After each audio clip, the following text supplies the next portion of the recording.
All right, we're just gonna go ahead and get started. It looks like we might have a small group today, but that's okay.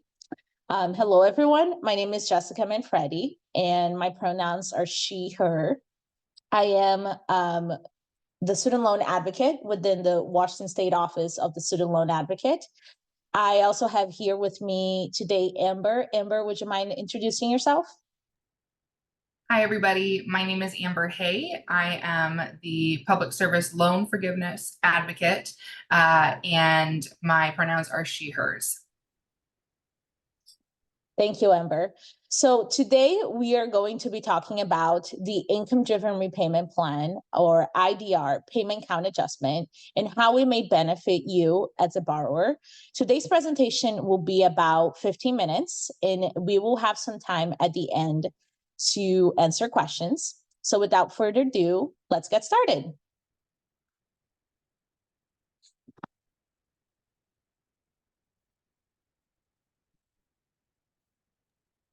Sorry, I was remembering to unmute myself. All right. So before we dive into the material, we do have a few housekeeping items to share. The presentation is being recorded, as you have all either heard or acknowledged when you entered the room. We will post the video onto the Student Loan Advocate webpage, which I actually just dropped into the chat. And we'll also provide slides for your reference following the presentation so you can have access to all the links. And that may take us maybe about a week to send out to the folks that attended or signed up. The chat function is disabled for participants, but we will be using it to share links and resources throughout the presentation. As you may have noted, all participants right now are on mute. And so what we want to have you do is enter your questions into the Q&A function. In there, as questions are entered, please do go in and upvote questions that you would like to have answered live. There's a little thumbs up icon that you can use underneath each question when they're posted. We will, as Jessica mentioned, have time at the end of the presentation for those questions. And finally, we do have live closed captions that you can enable on your Zoom icons at the bottom.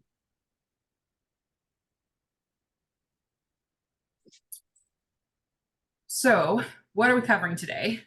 Today, we're going to give you an overview of what income-driven repayment is, as well as how you apply for income-driven repayment. We also shorten income-driven repayment to just IDR. We will then shift gears to talk about the IDR payment count adjustment and how you may benefit from the adjustment. And finally, we'll provide some resources and information about how to get individual support regarding your student loans. Thank you, Amber.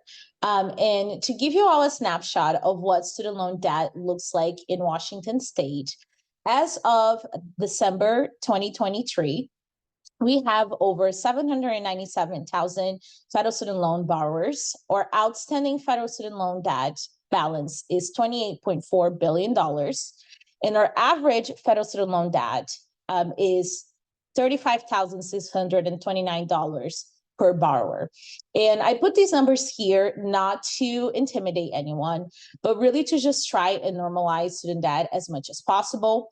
I know that folks can have a lot of shame and negative feelings and emotions that are brought up and associated when talking about finances and debt. And I just want to really drive the point home. The student debt is normal and that millions of people have it. So there's absolutely nothing to be ashamed about and should be, in fact, discussed more often so that borrowers can get the resource and assistance that they need. And before we dive into talking about IDR, we do want to explain how you can look at your student loan information and figure out details like the type of student loan that you have. You can log into a website called studentaid.gov to locate your federal student loan information, things like your balance, the type of loan that you have, and your student loan servicer. Amber will drop the link to that in the chat in case you want to visit the website. And to log into that website, you are going to go to the right corner of the page and it will ask you for something called your Federal Student Aid ID, also known as your FSA ID. This is your username and your password for this website. And if for some reason you don't have one, you can also click on create an account next to the login button. Once you log in, it will bring you to a dashboard. And in there, you can click to view more details about each of your federal student loans. Now, moving on to talk about income-driven repayment plans. So what exactly is income-driven repayment or an IDR plan? Well, it's a plan that is based on your household income and that may provide you with a more affordable repayment option. For some borrowers, the payments can be as little as $0 a month. Borrowers on IDR have the ability to request that their monthly payments be recalculated if right away, if there is a decrease in household income, including things like losing a job, separation, or divorce, etc. IDR can also be a great alternative to delinquency, default, and long-term forbearances or deferments that don't lead to forgiveness. And IDR is also a path to forgiveness in anywhere from 10 to 25 years, depending on your specific eligibility. Now, it is important to highlight what income-driven repayment is not, which may not be as obvious. So it's not typically a quick fix or a magic bullet to your student loan forgiveness, as it can take a long time to get forgiveness, depending on your specific circumstances under income-driven repayment. And unfortunately, in the world of student loans in general, there are very little quick fixes. But as I mentioned before, it is a better alternative for borrowers who otherwise would default on their loans due to high monthly payments, in addition to providing that light at the end of the tunnel with eventual forgiveness. Now, moving on to talk about how income-driven repayment plans work, the monthly payment amount that is calculated, right, is generally a percentage of what's called discretionary household income. Now, discretionary household income is based on a percentage of the federal poverty guideline for your state. And I'll have Amber post the link on the chat so you can see those percentages for yourself.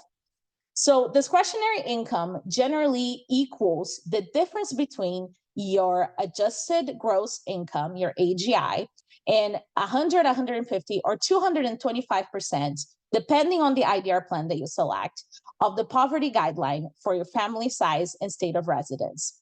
Because IDR payments are based on your income, it's important to know that the payments may increase or decrease over time, depending on your income.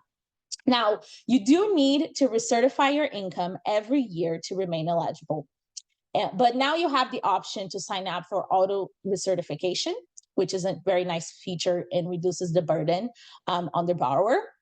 It's also important to note that married borrowers that are filing their taxes separately don't have to include their spouse's income for the monthly payment calculation, and that by the end of the repayment period in an IDR plan, any remaining balance that you have not paid off will be forgiven, which can be anywhere from, again, 10 to 25 years, depending on the plan that you're on and your original balance. And we'll talk about this in more detail in a little bit.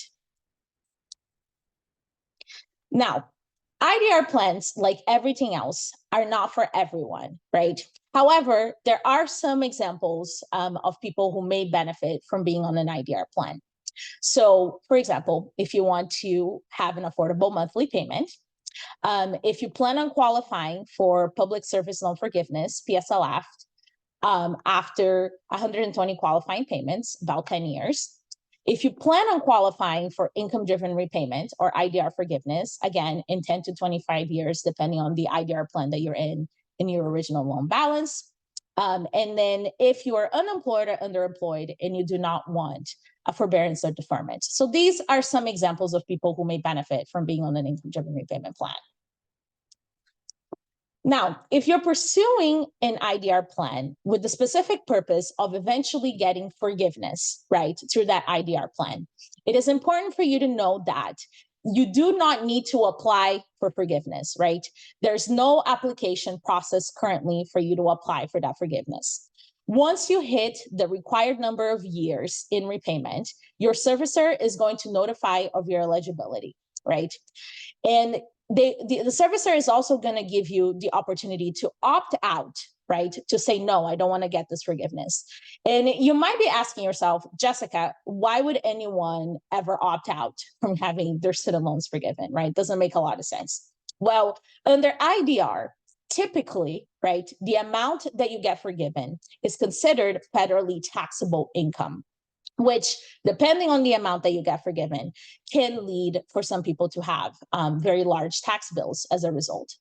However, due to the American Rescue Plan Act, forgiveness under Income-Driven Repayment Plan, or IDR, will not be federally taxable until January 1st of 2026. Now, so anyone that's reaching forgiveness before that date will not need to pay federal taxes on the amount forgiven. Washington state does not currently have any income tax, but if you move to another state that does have income tax, that state may charge you for income tax for the forgiveness. So it's important for you to be aware. And since we are not tax advisors or professionals, when in doubt, consult a tax professional with any questions. If you want to learn more about IDR, including ins and outs about IDR forgiveness, I highly recommend reading Federal Student Aid's blog on the 7 frequently asked questions about income-driven repayment. And I'll have Amber post the link on the chat right now. All right, so here's an overview of the current repayment plans that are available if you have a federal student loan.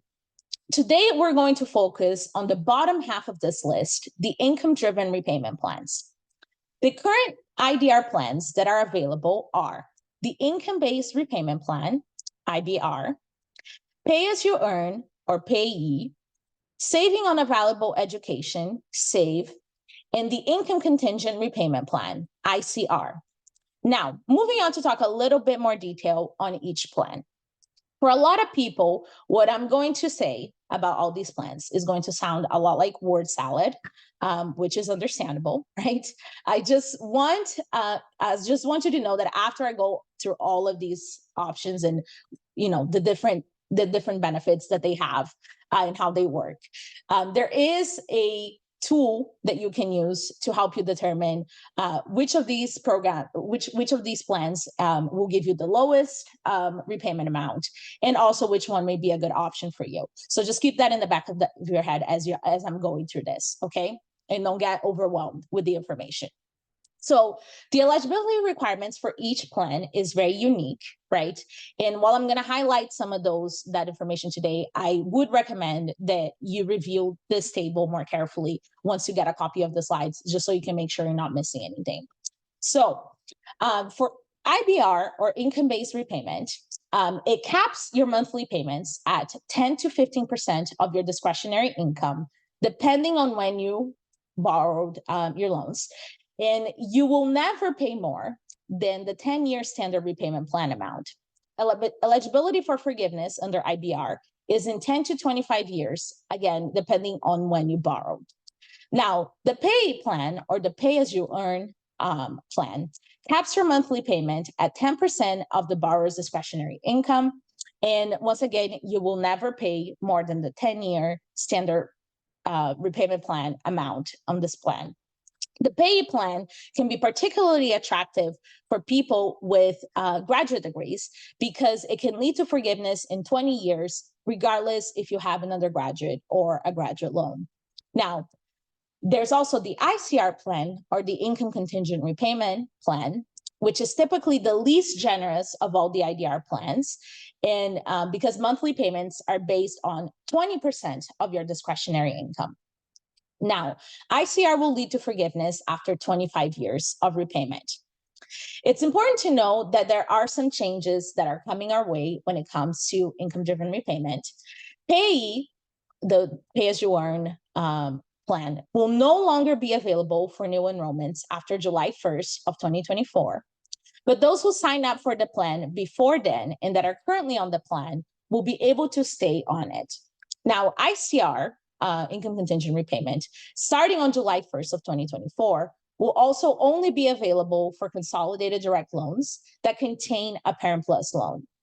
However, we do have a brand new kid on the block when it comes to repayment plans that you may have noticed that I skipped over. And that is the Saving on a Valuable Education, the SAVE plan, which replaced what was called the Revised Pay as You Earn, the REPAY plan. I'm going to dive into it a little bit more because it is very different from all the other repayment plans and it offers a lot of unique benefits. So what is this so-called SAVE plan or the Saving on a Valuable Education plan, which you may have heard about on the news over and over and over again, right? So it is the newest, most generous repayment plan that federal student aid introduced last year.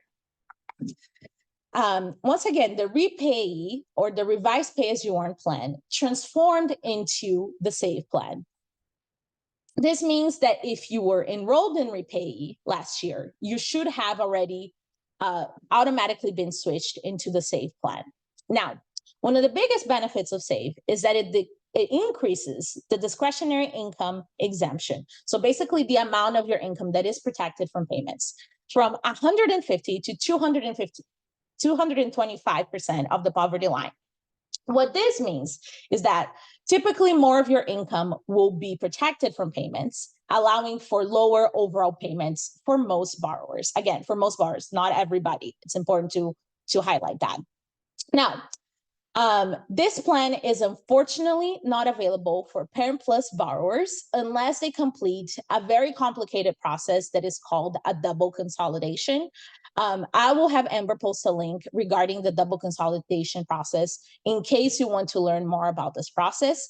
And I'll speak a little bit more about Parent Plus loans and consolidation on a future slide because they're a little unique. Now, the repayment terms for SAVE require 5% of the discretionary income for undergraduate loans, 10% of your discretionary income for graduate loans, and a weighted average for borrowers who have both undergraduate and graduate loans. The forgiveness timeline is a little bit more complicated, right? But borrowers with low original principal balances of less than $12,000 will actually be able to get their debt forgiven in as little as 10 years. And higher undergraduate loans will be forgiven in 20 years. And if the borrower has any graduate loans, then it will take 25 years, again, unless they have a lower original balance. And I'm going to talk about this in a little bit more in detail. And while these are all really amazing changes, unfortunately, they're not all getting implemented at once. So there are some SAVE benefits that are in effect now, which include the increase in the amount of income that is protected from payments from 150% to 225% of the federal poverty guidelines. This change means that, for example, a single borrower who earns less than $32,805 a year, for example, will have a $0 monthly payment. The Department of Education will subsidize any monthly interest that is not covered by the borrower's payment on the SAVE plan.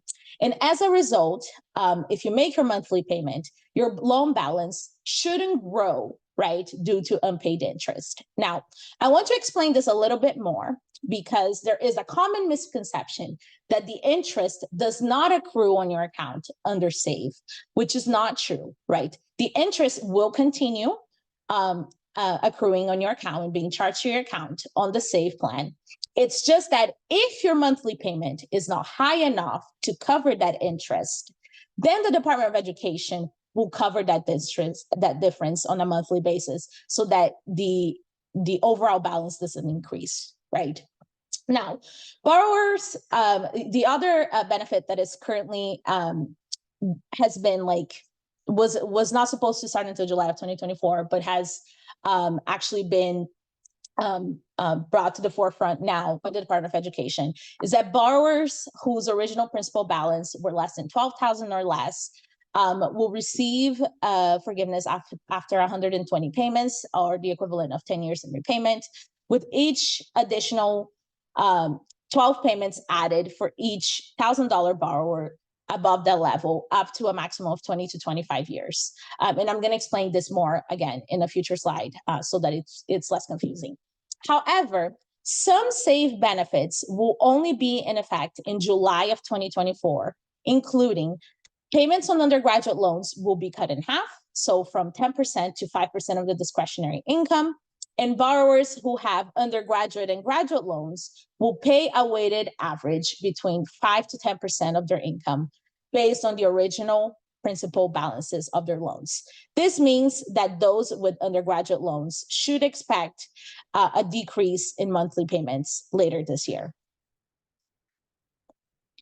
Now, here is a couple of charts that display how the shorter forgiveness timeline for SAVE works for those with low total original balances. Now, it's important to know that they are looking here at the total original balance amount, right? I have heard from people that think that federal student aid is looking at individual loans amounts, right, to make that decision, and that this is not true, right?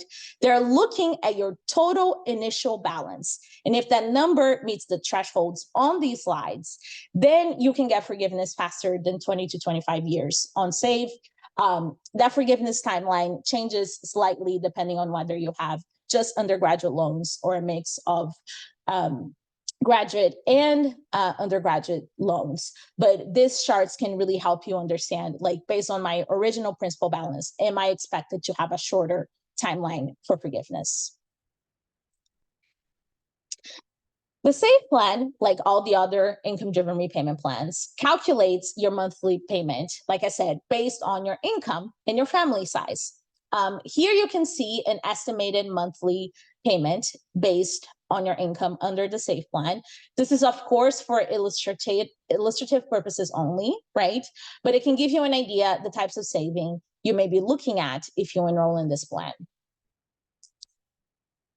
All right, so I'm going to go ahead and give it over to Amber so she can talk a little bit more about applying for IDR. Thanks, Jessica. Take a break, get some water. So now that Jessica has covered the different IDR plans that you may have access to, you might be wondering, how do you go about applying for income-driven repayment? So I'm going to go ahead and cover that. If you decide to apply for an IDR plan, the best way to apply is by going online to studentaid.gov. The new online application actually only takes about 10 minutes, so it's pretty quick. You could do it on your lunch break, right? Borrowers can get their monthly payment calculated in real time, and they can choose to have their IDR application recertified automatically each year. That's through an integration with the IRS. Which is really awesome, and it reduces the burden of having to remember to resubmit paperwork every year. Borrowers applying for IDR plans on the FSA website is the same thing, it's studentaid.gov, will see their new payment amount before submitting the application. Most borrowers who apply for an IDR plan can expect to see their next payment reflected on their IDR payment plan amount.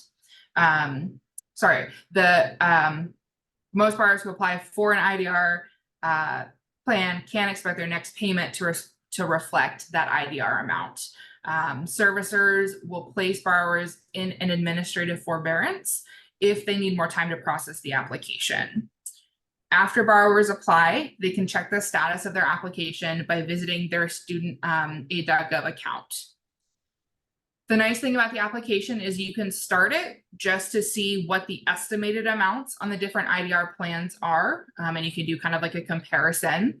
If you decide that you're not ready to apply or that you don't want to apply, you can just exit before you submit it without affecting anything. So you can check your estimates without committing to switching to an IDR. So that might help you make a decision as to whether it's a good option for you.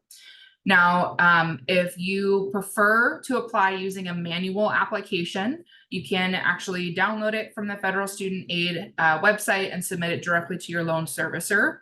I will go ahead and I'll put the online application link in the chat, as well as the link to the manual application if that's something that you would like access to. All right, thanks, Amber. So now we will move on to talk about the start of the show today, which is the IDR Payment Account Adjustment, which is also known as the IDR Account Adjustment. I know that the name for this has been switched a few times by the Department of Education, but it's all referring to the same thing. So I just wanted to make that clear because that can be confusing to people somehow. All right, so why is this happening, right? So this adjustment is intended to more accurately reflect borrowers' payment counts.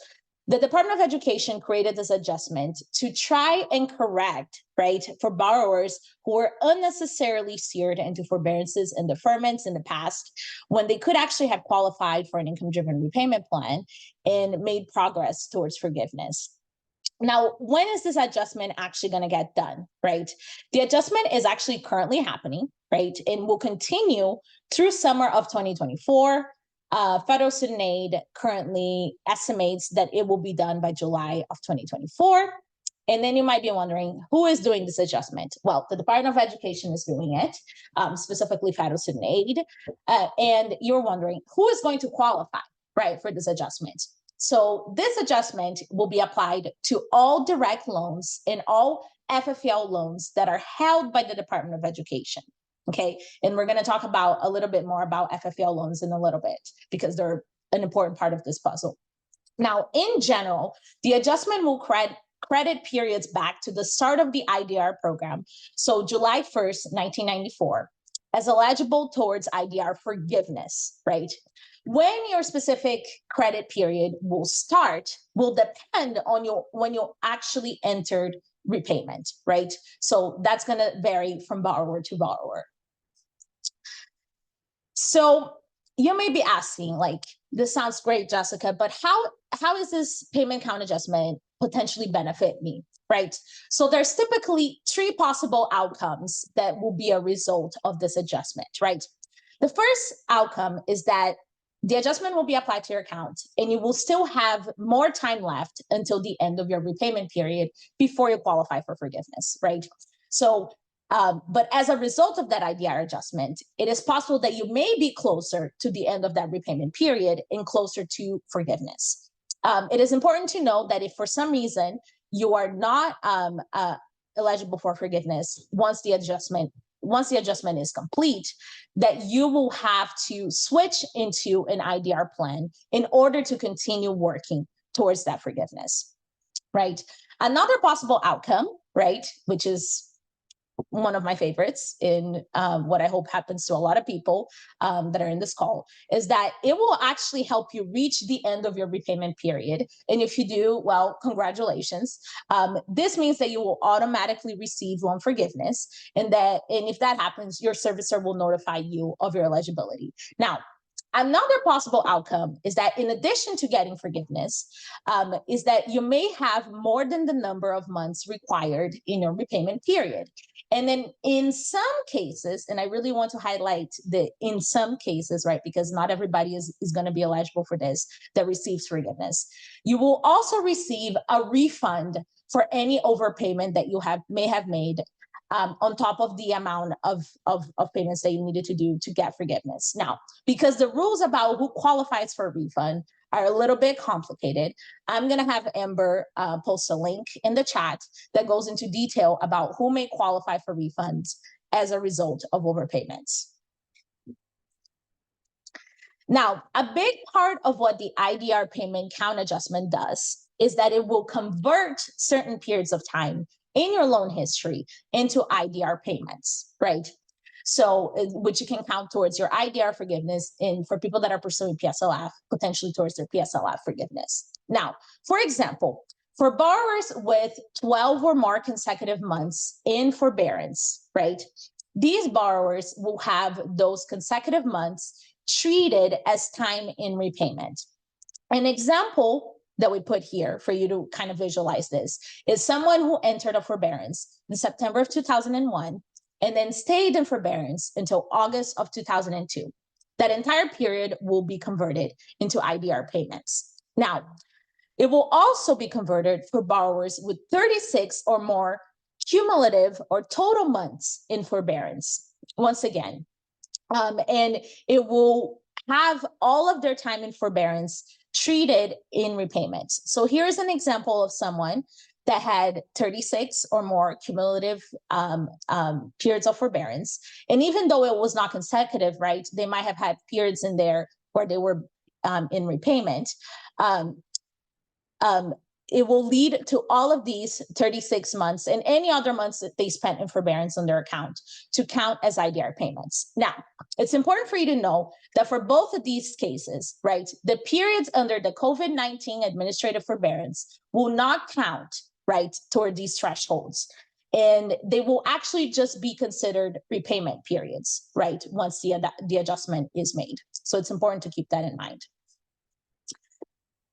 There's also certain periods of deferment who also convert into IDR payments, including months that were spent in an economic hardship or military deferment after 2013, and any period that you may have spent in a deferment before 2013, specifically excluding in school, right?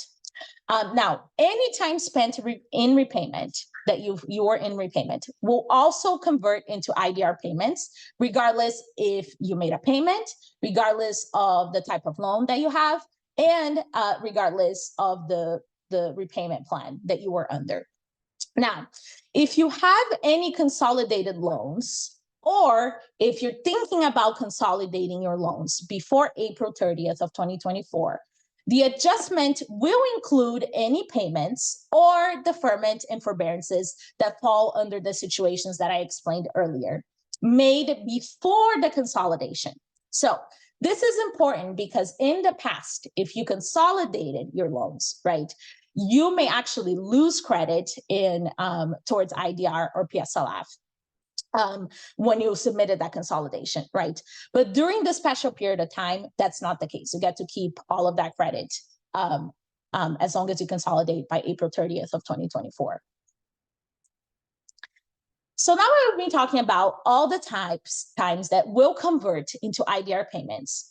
It's important to know that there are some periods that will not convert, right, into IDR payments. So the following periods will not convert into IDR payments. Anytime that you were in an in-school deferment, right? So periods of time that you were attending school at least half time, right? Those periods of time typically will not count under this adjustment as a repayment. Any periods that you spent in a bankruptcy, any periods of default, and any periods of forbearance that don't meet the thresholds that I talked about earlier, right?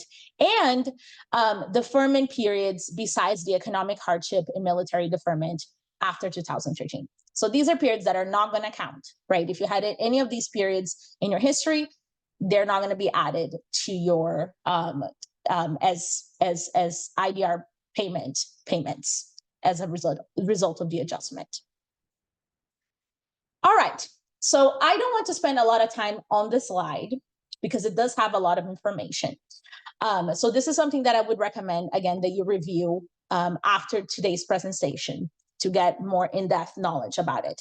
But this slide explains how long it will take for you to get forgiveness under IDR, depending on the type of loans you have, in your specific circumstances, and the type of IDR payment that you might be under. Now, there are some people that will be eligible for IDR forgiveness, even if they never enrolled into an IDR plan, because they have been in that really long period of time of repayment, right? So 20 to 25 years timeline.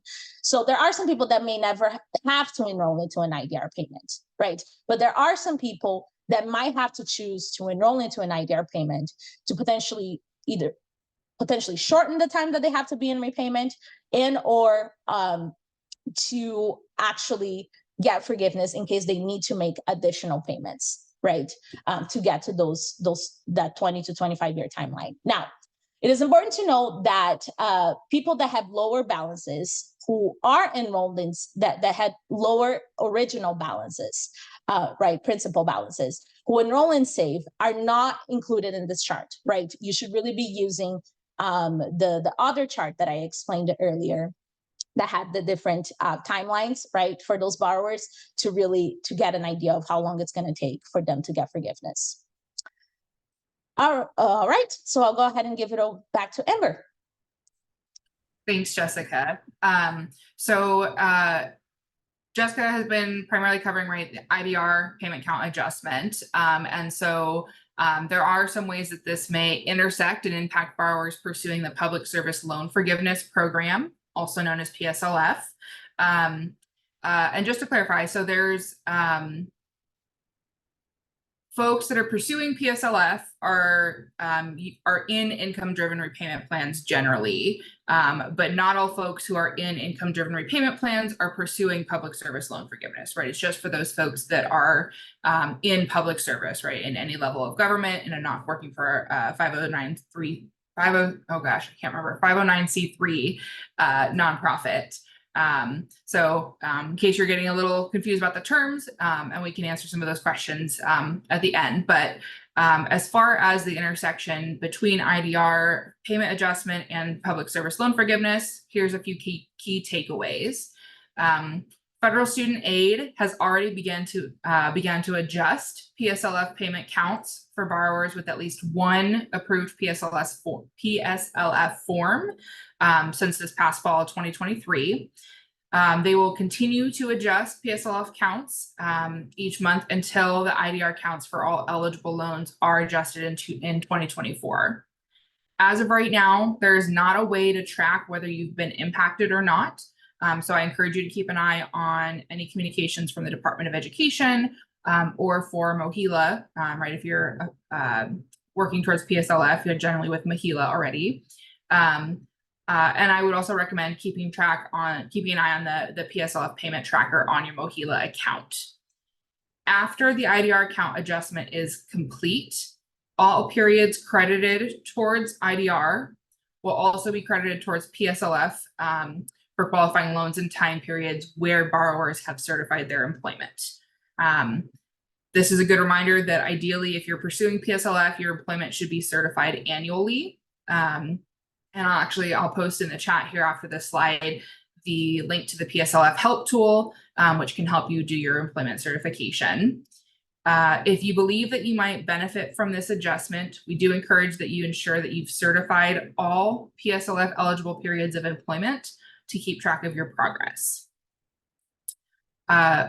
Borrowers who have commercially or federally held FFEL loans who apply to consolidate those loans into direct consolidation loans by that April 30th, 2024 date will also get PSLF credit under the IDR payment account adjustment, provided that they were during qualifying periods of public service employment.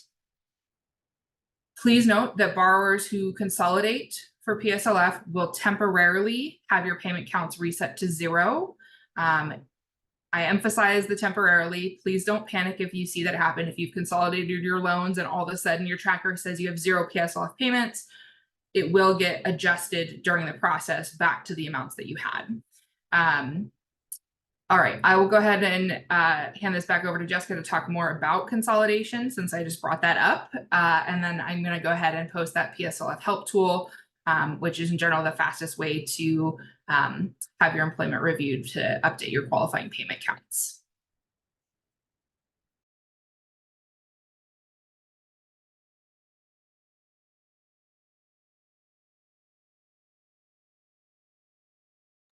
Jessica, you're muted. Thank you, Amber. Sorry about that. So, there's a lot of talk. We've been talking about consolidation a few times throughout this presentation, right? So you may be asking yourself, how do I know if I may need to consolidate before April 30th of 2024 in order to benefit from this adjustment, right? Or to maximize my benefits under this adjustment? So there are 3 groups of period that should strongly consider consolidating before April 30th, 2024 to really, again, either benefit from the adjustment or maximize their benefits under the adjustment. So if you have any commercially held FFEL, Perkins loans, or health education loans, health education assistance, HEAL program loans. Once again, how do I know if I have those loans, right? You can go to studentaid.gov, right, and log in.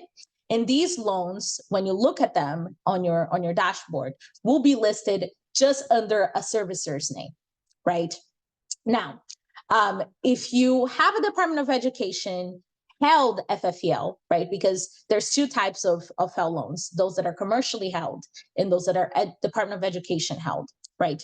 If you have Department of Education FFEL, Perkins, or HUE loans, right? You want to qualify for PSLF, you still would want to consolidate, right? These loans would be listed as Department of Education, so Department of Ed / the servicer name on your studentaid.gov account. So that's how you can differentiate between the two types. The commercially held type will only have a servicer name under that loan.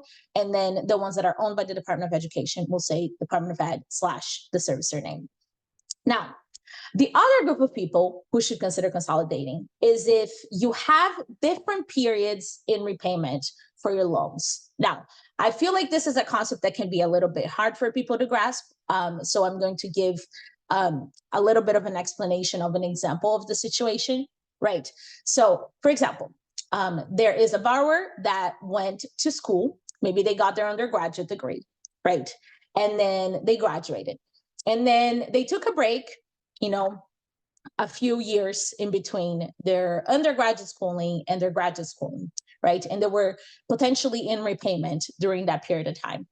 And then they went back to graduate school and they got their graduate degree, and then they entered repayment again, right? So in this example, this person would have potentially more IDR payments on their undergraduate loans and less IDR payments on their graduate loans, right? So the person in this situation could potentially consolidate to maximize the benefits of the IDR account adjustment, and I'll explain a little bit more how that maximizes in a future slide. So there's many benefits to consolidating your loans between now and April 30th of 2024. So first, you will not lose, and I need to really hammer this point home because that's like usually the number one question that I get whenever I tell somebody that they might want to consider consolidating. You are not going to lose your PSLF or IDR credit as long as you meet that deadline, right? This is important to know because once again, in the past, if you consolidated your loans, you could lose your progress towards forgiveness, but this is not the case if you consolidate by this deadline, okay? Now, for those that are pursuing PSLF, and I know that Amber mentioned this, but I'm going to mention it once again. It is important to note that your PSLF counts may temporarily reset to zero or a very small number of qualifying payments, right? But it's important for you to know that that will be adjusted once the payment count adjustment is applied to your account. And right now, if you consolidate your loans, any type of loan, right? It doesn't matter if it's a Perkins, a FFEL, a direct, commercially held, not commercially held. Your new direct consolidation, as a general rule of thumb, will be credited with at least the same number of qualifying payments as the oldest loan that is part of that consolidation. So what does this look like as an example? If you have an older subsidized loan with 200 months in repayment, and you consolidate that loan with another subsidized loan with 100 months of repayment, right? Before that deadline, the resulting consolidation loan will have 200 IDR payments. So the same number as the oldest loan that's part of that consolidation. Now, for a PSLF example, because it is important for you to know, you could actually end up with a different number in IDR payments and PSLF payments, just because IDR payments are counting your entire history, and PSLF is taking into account the repayment history that you have that actually matches with your work history, right? So important to keep that in mind. So for a PSLF example, if you have an older unsubsidized loan from your undergraduate degree with 80 PSLF qualifying payments and a newer unsubsidized loan from your graduate degree with 60 qualifying payments, right? Your new consolidated loan, again, if you consolidate by April 30th of 2024, would have at least 80 PSLF qualifying payments. Now, if you wait to apply to consolidate your loans after April 30th of 2024, the new consolidation loans will not be credited as generously, right? It will only be credited with a weighted average of those qualifying payments made to direct loans So if you have an FFEL loan or you have Perkins loans, et cetera, those are not even going to, the history of those are not even going to be included in this consolidation. So the weighted average will typically not include all the payments you might have made, right? And it may not give you 100% of your IDR or PSLF credit. So if you're considering consolidating, doing so before April 30th of 2024 really is going to maximize your benefits under the IDR account adjustment. All right, now we're going to take a moment and talk about specifically Parent Plus loans and consolidation. And because the options for people that are in that situation that have Parent Plus loans is a little bit more complicated, a lot more complicated than for people who only have loans that they took out for their own education. So if you don't have a Parent Plus loan, please kind of tune out, pretend that you never saw the slide, because I don't want you to get confused. This information is specifically for people who have at least one Parent Plus loan, okay? If you don't have a Parent Plus loan, this information doesn't apply to you, okay? So I just want to emphasize that because I don't want anybody to get confused. So I want to preface this by saying that Parent Plus borrowers, Parent Plus loans, have been historically locked out of a lot of benefits, right? And because of that, the decision-making and options for borrowers that have those loans is a lot more complicated than it would be for other borrowers. And I'm going to try to explain these things on the most straightforward way as possible. But unfortunately, like I said, it is complicated and it tends to get a little bit into the weeds, right, of student loans. So I recommend that if after today you're still confused and you don't understand your options as a Parent Plus borrower, one, that you revisit this information on the slide and that you rewatch the recording just to make sure that you're capturing all the nuance that we're going to be talking about here, okay? Now, moving on to explain the actual content of the slide. For those that have Parent Plus loans, it is important for you to know that Parent Plus loans are not eligible for an IDR plan unless they are consolidated into a direct consolidation loan. There are two options currently available for someone that may consolidate their Parent Plus loan with the goal of entering into income-driven repayment. And each of them have pros and cons, right? The first option is to submit a single consolidation. So just submit one consolidation application with all your loans by April 30th of 2024. This will allow you to get the full benefit of the IDR account adjustment, including retaining 100% of your IDR and or PSLF credit. The bad thing about a single consolidation currently is that it will only give you access to what's called the Income Contingent Repayment Plan, the ICR, which, if you remember earlier, I said is typically the least generous of all the IDR options for most borrowers. Now, the second option is to submit what's called, and I accidentally moved slides, I apologize. The second option is to submit what is called a double consolidation application, which is much more complicated, right, than the single consolidation application. You're looking at submitting typically one virtual and one paper application. Like it's a complicated process, right? Before July 1st of 2025. A double consolidation, like I said, it's very involved and a long process. And if you want to learn more, I recommend once again that you go into the Massachusetts Attorney General website, and I'm going to have Amber post a link to this on the chat. The benefit of doing this more complex double consolidation process is that it's going to give you access to all available IDR plans, including SAVE, right? The downside of doing this double consolidation is that because it is a complex process and it takes some time, you will likely not be able to meet the April 30th deadline to qualify for the adjustment, right? So you may not get 100% of the IDR and PSLF credit that you would get if you were to consolidate by that date. Now, and just as a reminder, once the adjustment is completed, if your consolidation is done after the adjustment is completed, you're only going to get a weighted average of your IDR and PSLF payments, right? So whether it makes sense for you to do option 1 or 2 depends on a variety of factors that I am unfortunately not able to cover on this presentation. However, it comes down to whether it's more important for you to potentially get access to a lower repayment option to save, or to retain all of your PSLF and IDR qualifying payments, right? You need to decide what's more important to you and then make a decision from that point on. Now, I also want to add a couple notes for borrowers with both loans that are taken out for their own education, right? And Parent Plus loans, right? Borrowers that have both types of loans. You really want to think carefully before consolidating all of your loans together. And it might benefit you to actually do separate consolidations for each type of loan. So your personal student loans and your Parent Plus loans.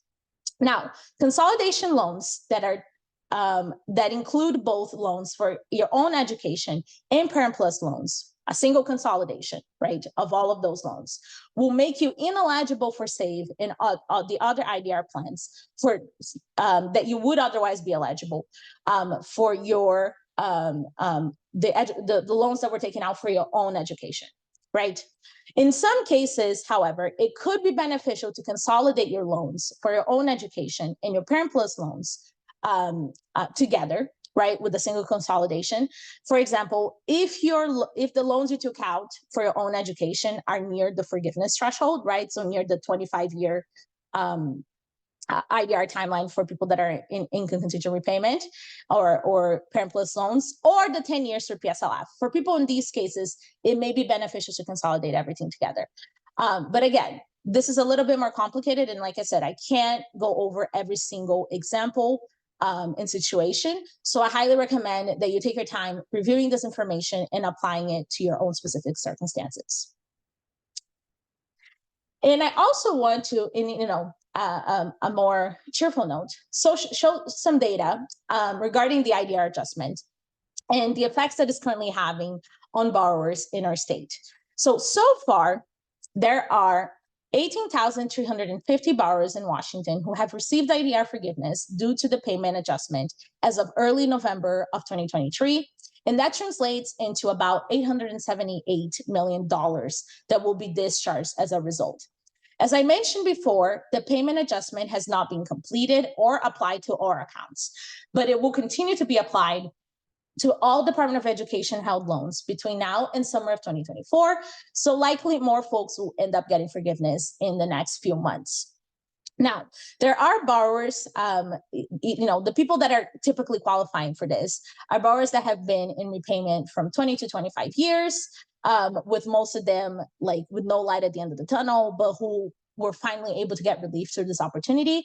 And we personally helped a lot of these borrowers who were almost like in disbelief when this was actually applied to their account. And they conveyed that it was like a huge burden that was lifted off from their shoulders. So this is just to encourage you to look at your options and see how you can potentially benefit from this opportunity and take action consolidating if you need to consolidate. And there is a lot of things happening in the world of student loans right now. And I just want to highlight a few of these important things. So there is a program going on right now that's called the Fresh Start Program, which can move folks out of default and make them eligible for Title IV aid again. And it's currently in effect until August of 2024.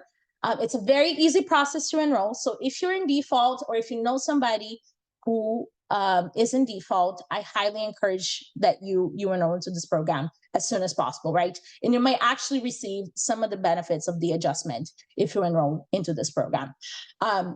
Now, the U.S. Department of Education has identified about 152,000 borrowers nationally that were enrolled in SAVE who are going to have their debt canceled starting last week. And those are the people that had the lower balances that were in SAVE.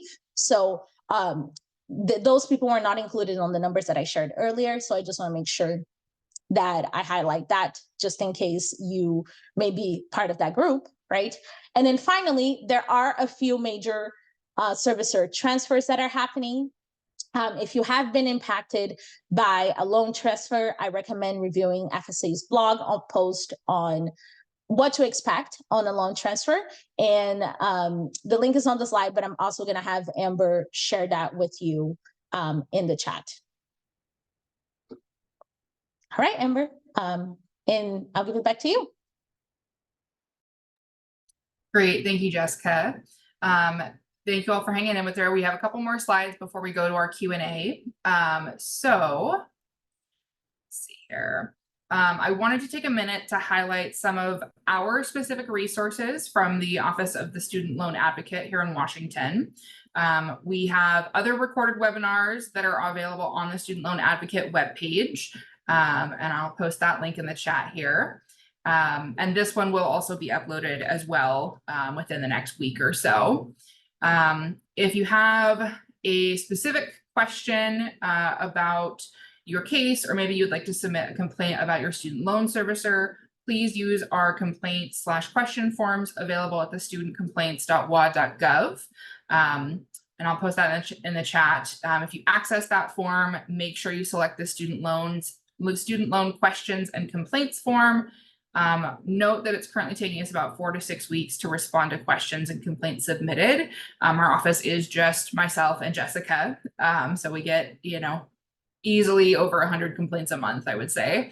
And with that timeline, know that it's possible that we may not get back to you before April 30th, that deadline for consolidation to take advantage of the IDR payment count adjustment. So keep that in mind, that really you'll want to use the variety of resources you have access to potentially to make decisions ahead of that deadline. And I will post the link to our questions and complaints form in the chat. If you also want to receive student loan updates from our office, you can sign up to join our list. And I'll post that link in the chat as well. All right. So we're going to take a quick 2-minute break, just so Jessica can get some water before we dive into the question and answer. So at 11:30 exactly, we'll go ahead and start the Q&A process. Please take a moment or two to submit your questions and or upvote the questions that you would most like to hear the answers to. Right now, we only have about 10 questions in the Q&A. So if you have more questions, please definitely submit them, and we'll see what we can get through during our Q&A session, which I think we've allotted about a half hour up till noon for. You can upvote questions using the thumbs up icon under each question when you look at the Q&A section. And all right, we'll be back in about just a minute, and we look forward to answering your questions.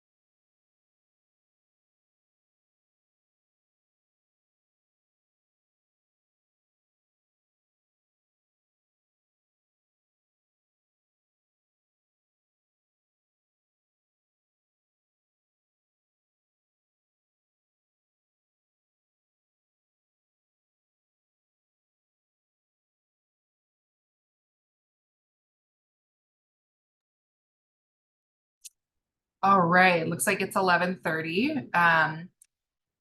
Before we dive into the Q&A, I just want to say thank you for the opportunity for us to present to you today. Please let us know how we're doing. We do have a short survey that we would love to have you guys fill out to hear, so we can hear how we're doing and what we can improve on. The QR code is on the screen, and we'll also post the link in the chat here in just a minute. Jessica, I'm realizing that I can't, on my end, can you see the upvotes on your Q&A? I can't see them on mine. Yeah, I wonder if the function is disabled and I didn't realize, which is unfortunate. Okay. Let me double check here, see if there's a way to. Though I think that it's going to be okay because we don't have that many questions right now. So I think we can just answer them in the order received at this point. Okay, yeah, we can just dive in. All right, so the first question that we had was, am I hearing that if I have graduate student loans, they will not be forgiven until 25 years under PSLF? I'll go ahead and take this one. And then I had saw this question earlier, which is why I kind of alluded to the differences between income-driven repayment forgiveness and public service loan forgiveness.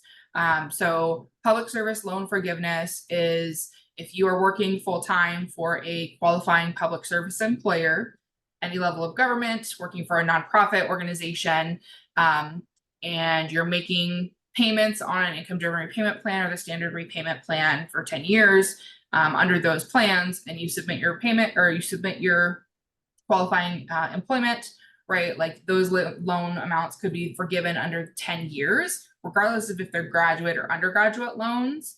Now, if you are someone who is not pursuing public service, you're not pursuing public service loan forgiveness and you're not in a public service job, maybe you work for a for-profit company, then you might be pursuing IDR forgiveness, right? Income-driven repayment forgiveness.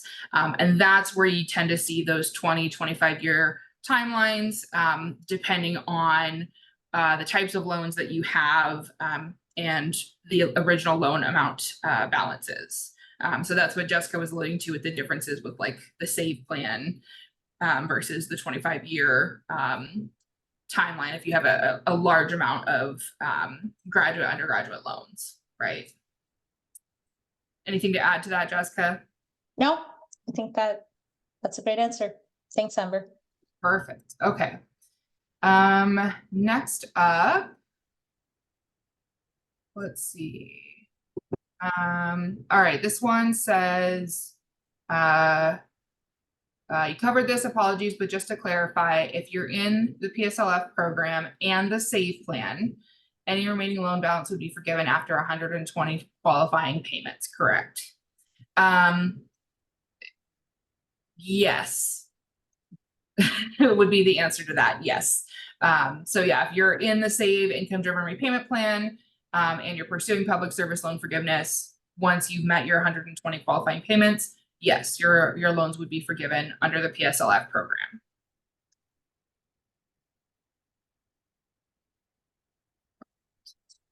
All right, Jessica, this one's for you. And if you want to go back to slide 8, I think, that would probably be helpful. This question is, how is discretionary income determined? Does the Fed, I'm guessing federal government, maybe determine that, or is it reflected on the application? So the short answer is yes, federal aid is the one that is going to determine what your discretionary income is. And it's based on the information that you put on your application. But in general, right, and this calculation can change a little bit depending on the specific repayment plan that you're under.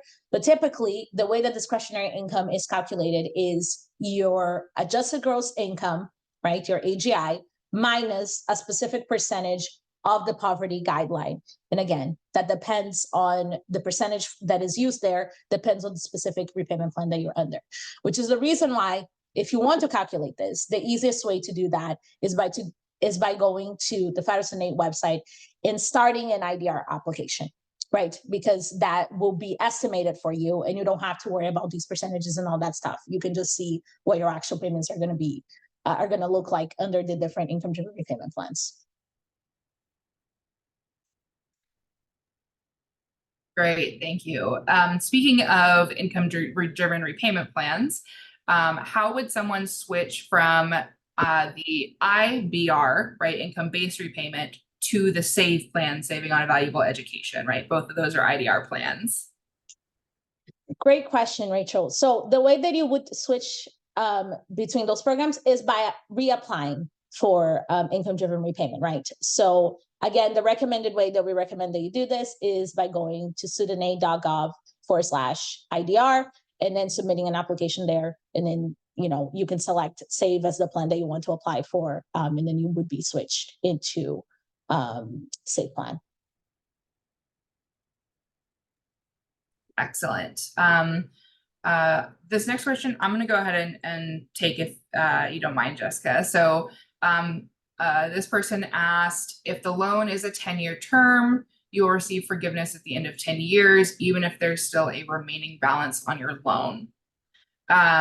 So when you talk about like a 10-year term, that generally applies to the standard repayment plan, right? So if you have undergraduate loans and you're on the standard repayment plan, your loan amounts are divided out so that in 10 years you would pay your entire loan off, right? So when we're talking about income-driven repayment plans, they're not based on a particular timeline, right? They're based on that calculation, right? That payment calculation based on your AGI, the federal poverty guidelines, and your discretionary income. And so the 10-year forgiveness, if you're on specifically the SAVE plan, depends on that original balance of loans that you took out. So those charts that Jessica showed that had starting at like 12,000 and going up in years. So that depends. So income-driven repayment forgiveness in a kind of a 10-year timeline would really be possible only if you're on the SAVE plan and with balances under the limitations that are set by the federal student aid. Jessica, is that an accurate representation? Yes. Of that question? Yes. Okay. Yes. Great. Okay. Okay. The question that came in, this question, it came up during the slide, Jessica, slide number 22, when you were reviewing the forbearances. So the question itself is, what does it mean that it doesn't count towards the time requirements when you said it is only a period of repayment? So this is talking about the COVID forbearance. If you could review that again. Got it. So what I meant here is that when you're looking at your loan history, right, in order to determine if you meet either the 12 or more consecutive months of forbearance or 36 or more total months of forbearance, you can't include the COVID-19 forbearance into that calculation, because everybody that was eligible for the COVID-19 forbearance, had almost 36 months of forbearances and more than 12 months, right? So the period of time that we were under the COVID-19 forbearance will just count as a repayment period. So it will count as an IDR qualifying payment under the adjustment.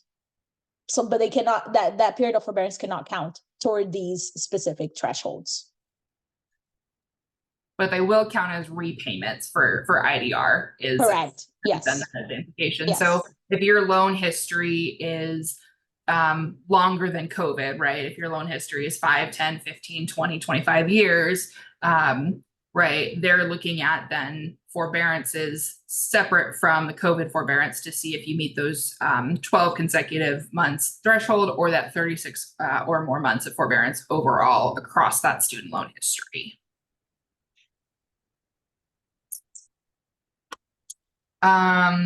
All right. Rachel asks a really good question. How do we know if we have graduate loans or if we only have undergraduate loans? So the first question is, did you attend both undergraduate school and graduate school, right? So that would be the first thing that you would want to ask yourself. If you didn't attend graduate school or a professional school after completing your undergraduate degree, then you likely don't have graduate loans. Now, if you're not sure, if you attended both undergraduate and graduate school and you're not sure, the best way to check is by going to studentaid.gov and looking at your specific loan history. It should tell which school and which program that that loan was corresponding to. And then there are also some loans that are only available specifically for graduate students, such as the Graduate Plus loan program. So if you have any of those would also be considered graduate loans specifically. So hopefully that answers your question. Yeah, and I would say, loans that we're taking out and pursuing an associate's degree or a bachelor's degree, those would be considered undergraduate loans. Correct. Thank you. All right. Anonymous says, I checked payment histories following PSLF app confirmation. Okay, so it sounds like they've submitted their PSLF, at least one PSLF application. And what they see seems incorrect. Seems I only got credit going back a few years, but I started making payments back in 2018. I don't see any credits for those payments going up to when the COVID forbearance started.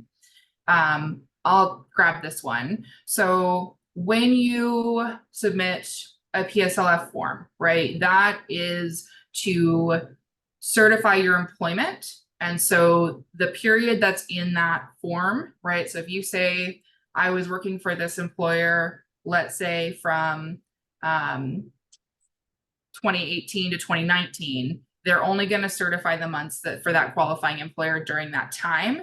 They have no way of verifying if you continued working with that employer until you submit the next payment form, right, or PSLF form. So if the periods that you think you should be getting for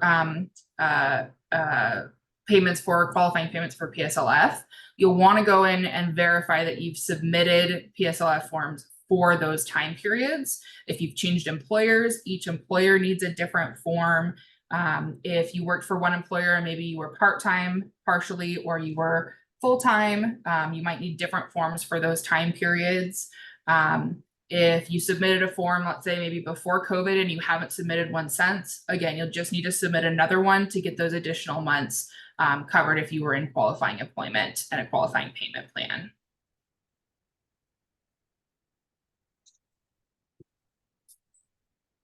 Okay. Jessica, this one's a good one for you from Suzanne. Is an income-based repayment plan the same as an income-driven repayment plan? Great question, Suzanne. So income-driven repayment plan is an umbrella term, right, that is applied to all of the repayment plans that are based on your income.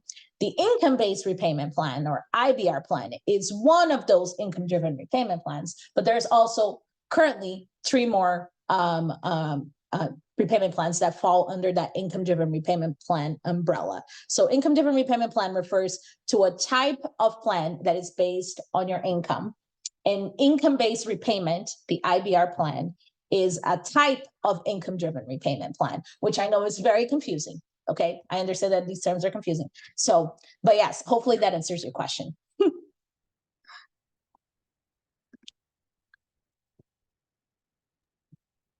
All right, we have a question here from Kimberly. This is one that I'll take. So Kimberly says, I recently switched my loans to IDR, income-driven repayment, through Nelnet. How do I apply for PSLF and when is the deadline? So applying for public service loan forgiveness, the best way to do that is through using the PSLF help tool on the studentaid.gov website. I'll repost this in the chat right now, so you can open that link up. So you can go through that help tool and submit your request for getting your employment considered for PSLF. If this is the first time that you're doing this, which this would be for you because you're currently with Nelnet, this will also initiate a transfer of your loans from Nelnet to Mohila, because currently Mohila is the only servicer that deals with PSLF.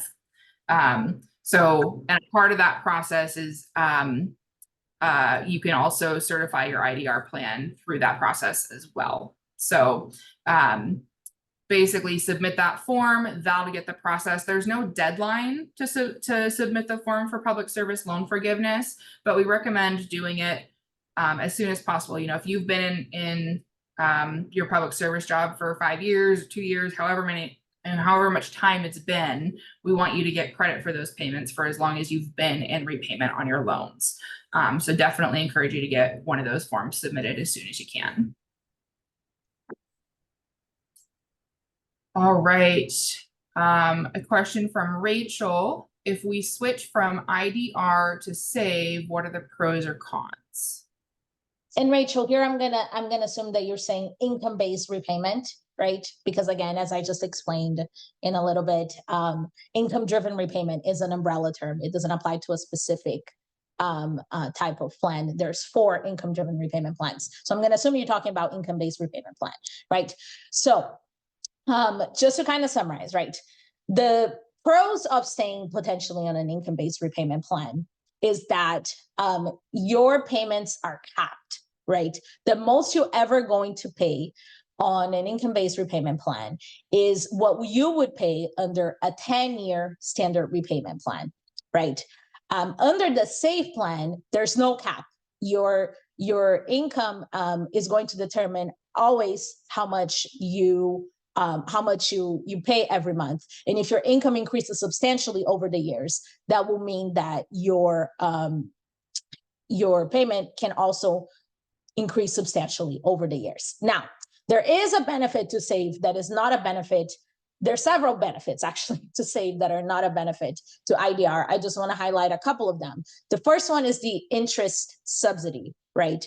So if you are making monthly payments every month that don't cover the entire amount that you're of interest that's being accrued on your account every month, under the IBR, what's going to happen is that you're going to see your balance increasing every single month, and it's going to continue increasing and increasing and increasing, and it can balloon over time, right? Under the SAVE plan, let's just say that you would qualify for $0 monthly payments under IBR and a $0 monthly payment under SAVE, right? So under the SAVE plan, if you qualify for a $0 monthly payment or an amount that does not cover your entire interest, basically the interest that gets accrued on your account will be paid off by the government, right? So it won't cause your balance to grow over time, which can be a very big benefit to a lot of people, right? To not see the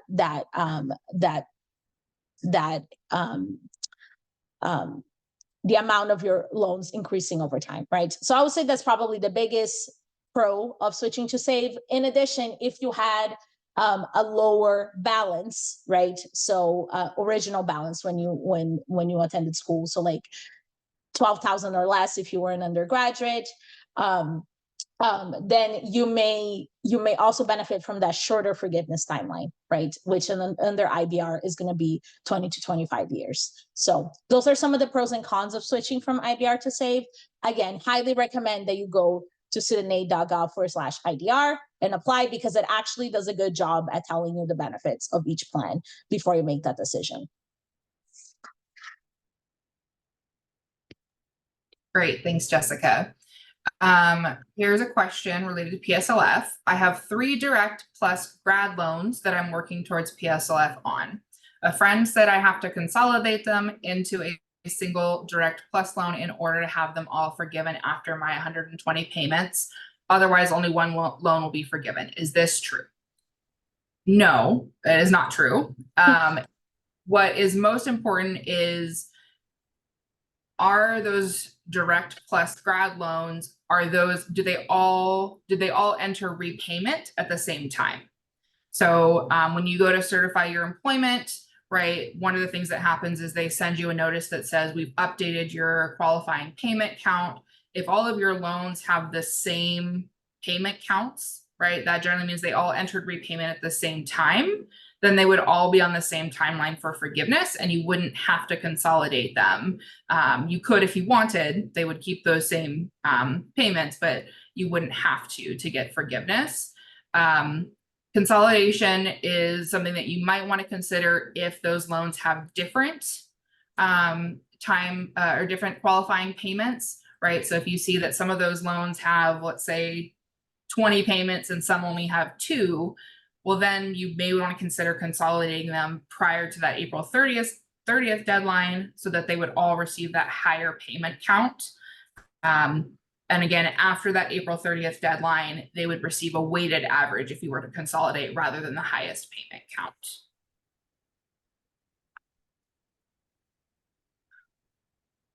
Jessica, so this one is from Teresa, and it's split across 2 questions, but it says, I have a set of 2 loans. One set was consolidated and the other one wasn't.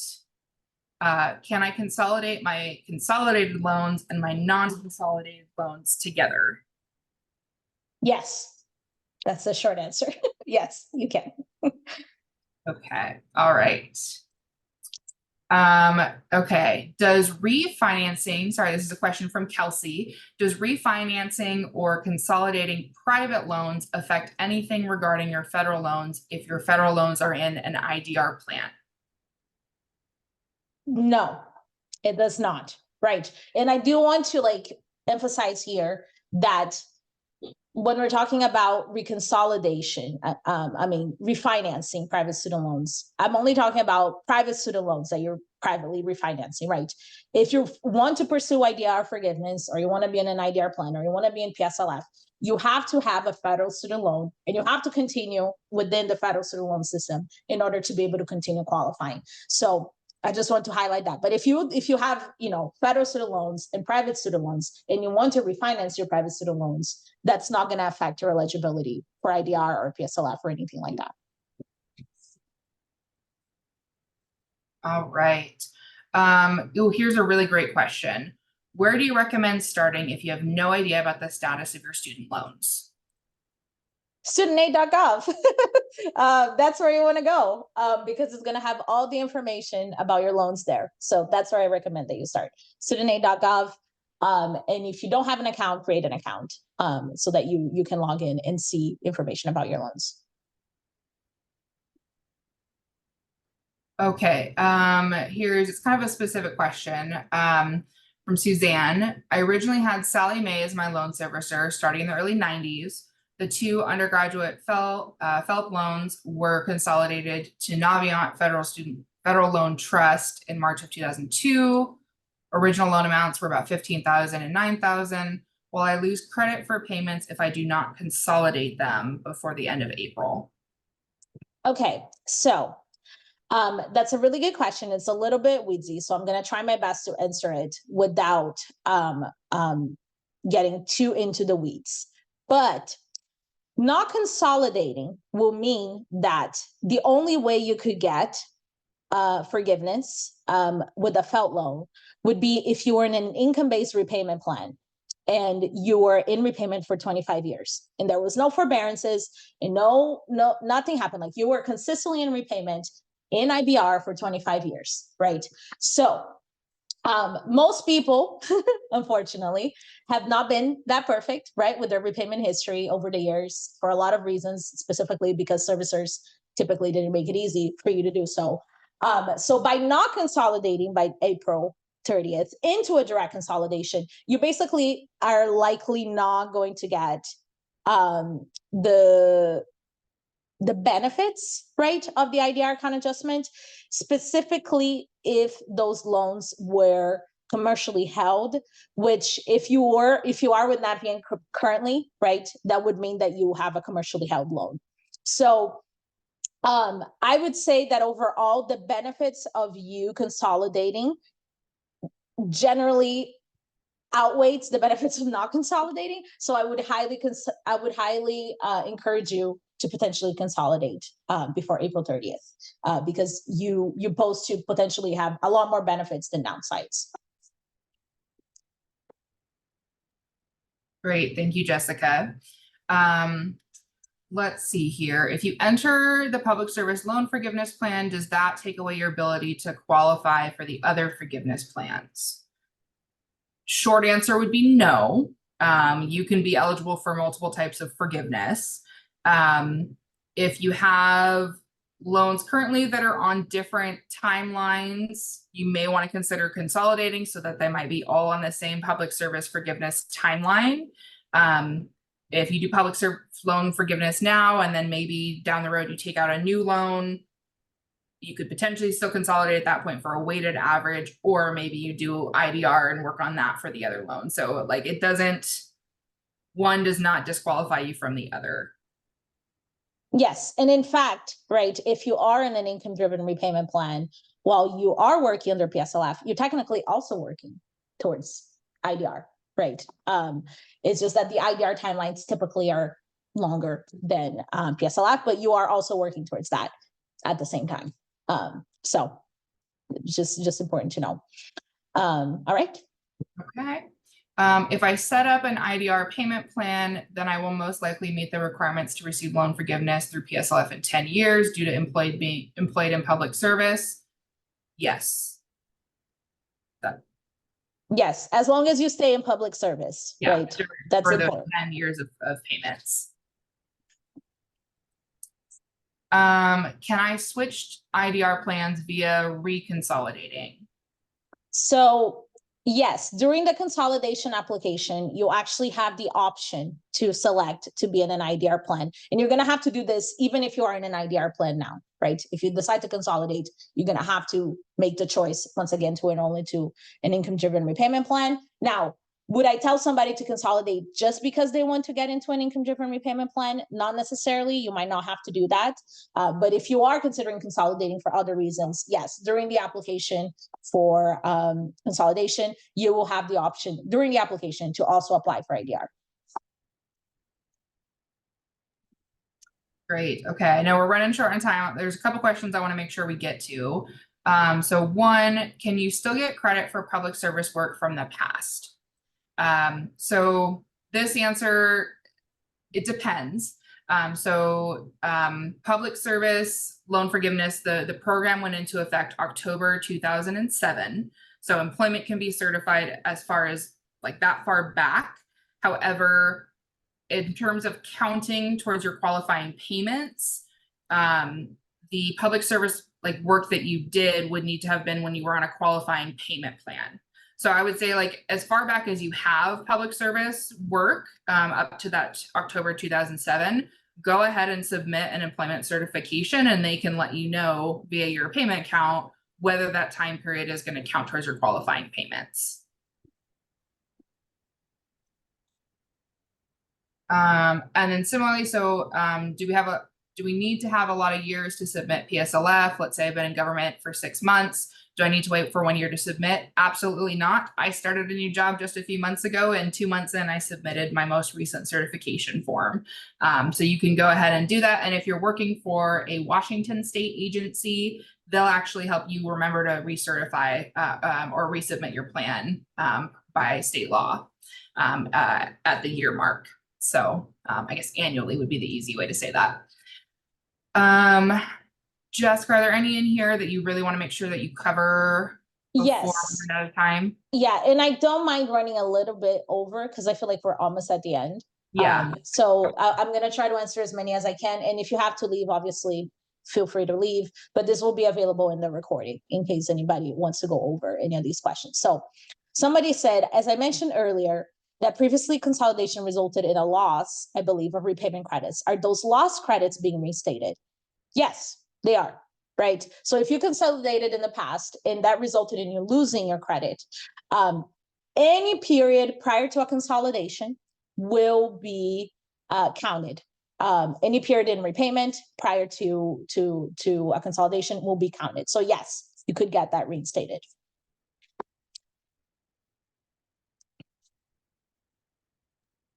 Great. Okay. I'm just going to go in order then since we'll get to all the questions.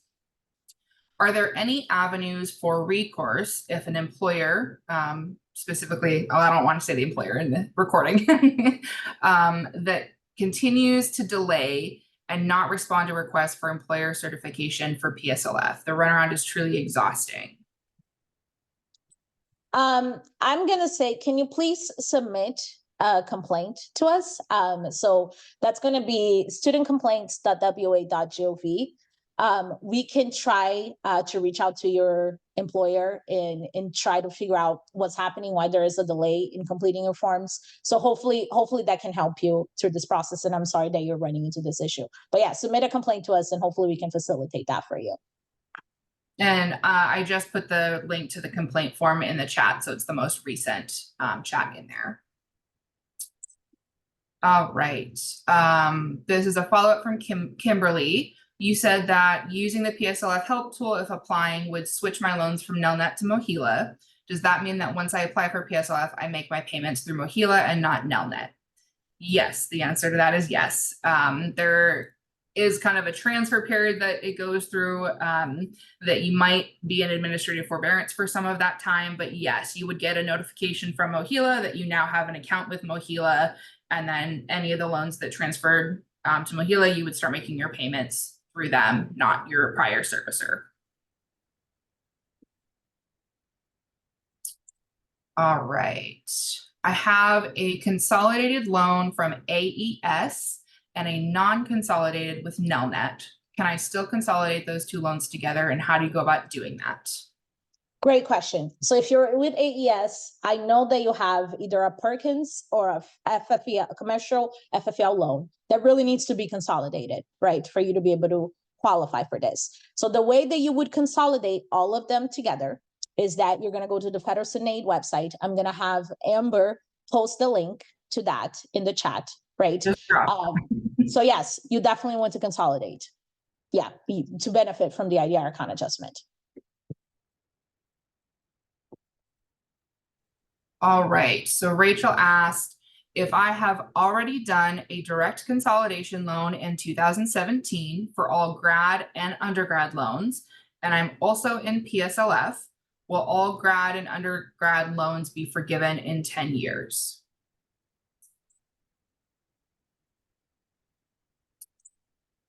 Yes, as long as you continue working in the public sector and being in a qualifying repayment program, right? So yes, the answer is yes, but there's two things that you need to make sure that you're doing. Continue working in the public sector, right? 30 hours a week or more, and being enrolled in a qualifying repayment plan, which is either an income-driven repayment plan or the standard repayment plan. Mm-hmm. 10-year standard repayment plan, to be more specific. 10 years, and they say it right 120 qualifying payments. So if you already have a number of qualifying payments, right, your timeline will be less than 10 years from now. It'll be whenever you hit that 120 qualifying payments, which if it was consecutive months would be exactly 10 years. All right, do I need to make payments to do consolidation? This might be a good chance to talk about on-ramp and fresh start, maybe? I don't know necessarily if it applies. I mean, you have to, if you should be making payments if you can, right, at this point in time. So that has nothing to do with consolidation. But to do a consolidation, there's no cost, it's free. So I think that might be what you were asking, right? If it's not, just let us know. Okay, this one says, I consolidated a group of loans several years ago. If I consolidate that consolidated loan with the non-consolidated loan, will I lose time on the non-consolidated loan time? No, you won't, right? It doesn't matter how many consolidations you've done, as long as the last consolidation that you submit is by April 30th of 2024, you're gonna get time in repayment in the specific forbearance in the forbearance periods that we talked about, all the way back to the oldest loan in that consolidation, right? So no, you will not lose time. All right. The last two questions I think are from the same person. They're related to PSLF. In terms of qualifying full-time employment, so they've actually recently done away with what your employer considers to be full-time. They now consider full-time to be 30 or more hours. And that's 30 more hours, like 30 more hours could be at one qualifying PSLF employer, or you could be doing part-time work at two other employers. So it's no longer, if they consider it full-time, they would just need to mark your hours per week, right? And if it's 30 or more, that's full-time. Awesome. And then I think we just went through all of the questions. So thank you everybody that joined us today. Once again, just want to remind you to please submit a survey to let us know how we're doing, right? You can use the QR code that's on the screen, and I'm gonna have Amber just one more time post that link into the chat. If you could complete that survey, we would really appreciate it. And we're already over time, so unfortunately, we're not going to go over any more of the questions that are being asked. But if you didn't get your question answered today, please know that you can go to studentcomplaints.wa.gov and submit a question there as well. Okay. So just keep that in mind, that that's also an option. Once again, it was a pleasure having you all here today, and we look forward to seeing you at a future webinar. And Jessica, don't exit the Zoom quite yet. I just posted the survey link in the chat. I realized I forgot to post it earlier. So again, if you're still with us, before you leave, please click on that survey in the chat and open it up, because once you leave the Zoom, you won't have access to it. We would love to get your feedback and hear back from you. So thank you all for attending, and we'll wait maybe just quick 30 seconds to make sure folks click on the links if they need to. Thanks, Amber, for letting me know. All right, everyone. I hope you all have a great day.